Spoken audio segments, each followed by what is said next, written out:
What's going on, fam? It's your brother Lawrence here with another episode of Required Reading. They have three articles. The first one I'm going to get to, which you probably have heard, that this one is from NPR. Reese Oxman, shout out to Reese. I did another article with him before. Netflix removes Chappelle show at Dave Chappelle's request.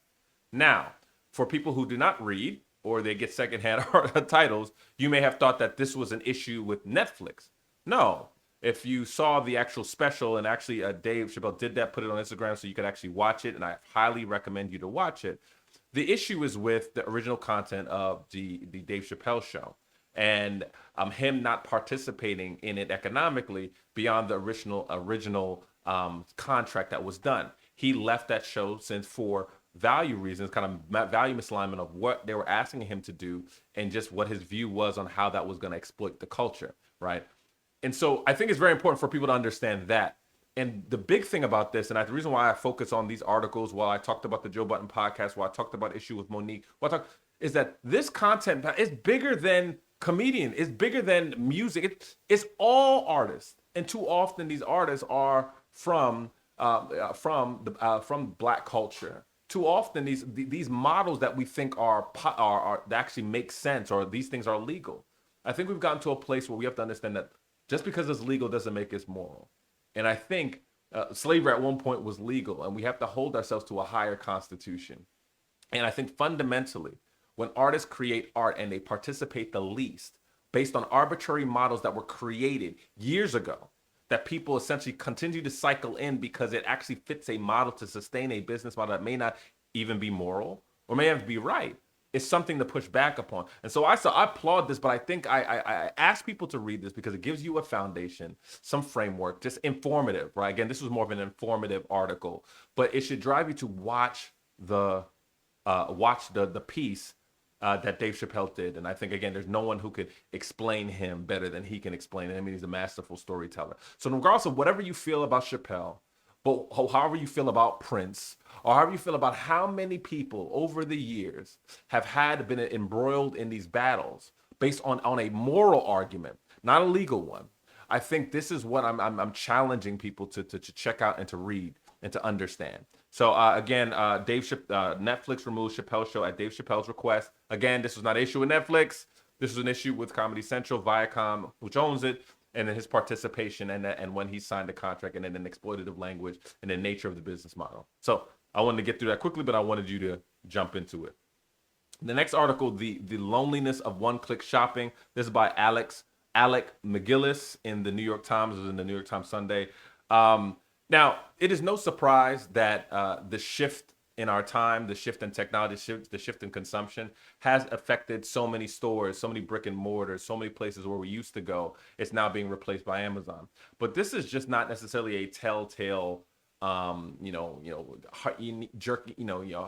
joking, anecdote or expose, which I think is still important, right? Because people are losing jobs, but this is more about how just this time is going to fundamentally reshape our society, right? They cite an article, shout out to McKinsey, man, McKinsey alums in the house. Talk about a survey found that more than half consumers, even after pandemic, more than half said that they're going to continue to do curbside, groceries and delivery, which means that social interaction, which means that foot traffic, in many cases, it will be fundamentally reshaped. This is coming off a year in 2019 where we saw a record stores closing, right? They talked about from JCPenney, Neiman Marcus, J. Crew, talk about how Macy's furloughed 125,000.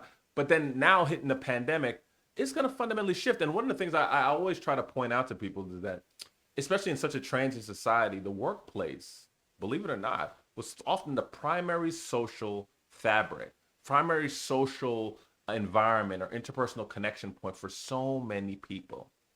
And because we were built, our wellness is built to interaction. We were not built to live alone, not be around people. When you now compound the pandemic with isolation, and then ultimately people being pushed out of the workforce, moving to more gig economy based individual work, while it's maybe positive on one end that you have the flexibility and the benefits from family connection, the negative part is that we still are going. We're still continuing to unravel social fabric that kind of and that we took for granted. That going to the grocery store, seeing someone, and this is on in addition to the fact that jobs are being lost. And so I thought this gave a real helpful picture of what this could actually mean and how this may reshape and actually some decisions that we may decide to make even radically in terms of where we purchase some goods because of the social implications for our society. And so I thought this was an amazing article to read. Again, Alec MacGillis, The Loneliness of One-Click Shopping. I think it's a tremendous read and something you should definitely check out. And the last one, in The Independent by our brother Mark Jones, From Narnia to Brexit, C.S. Lewis and his vision of a perfect England. Part of why I brought this is number one, I'm a C.S. Lewis fan. I got all of them. I got all of them, all the C.S. Lewis, For Love, Narnia, all that good stuff.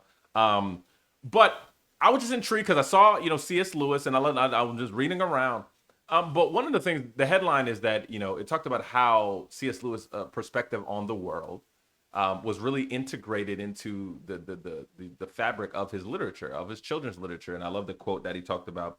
He says, a children's story is the best art form for something you have to say, meaning universally, when you have to say something, it was one of the most effective ways to communicate it through a children's story. Now, this author Mark does draw some parallels, does some kind of like projections around whether what was his political commentary, where it fell short, how a lot of his perspective through Narnia, through kind of just the land, the governance that were coming up, through the leadership, how that may reflect how he would see what's gone on in lieu of Brexit, in lieu of what's happening kind of like geopolitically in the area.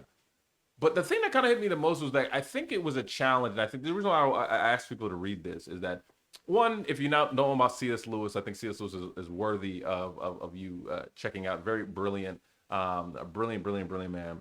But also, I find myself, especially at this time of life, reading a lot. And, a lot of times we can get caught up in, like I want to read, I want to learn. And yeah, again, learning is amazing. But sometimes I don't think we cultivate our imagination enough. And in some sense, I think this view of the children's story being an effective way how people kind of are able to view the world, how communicate their view and their hopes for the world. Perhaps I'm behind this own. It actually felt become like a helpful and healthy challenge to say, one, you learn so much about the author. And then being able to take a framework when I'm reading a children's story, but what is the commentary on the world, given the context and the time? What can I learn about the author, but what can I learn and how can I not only reimagine just what I'm reading, but how does what I'm reading help me reimagine the world? Now, many of you may have looked at children's stories that way, but I think for me, because of the balance of books I've read more recently, I realized that there has not been that.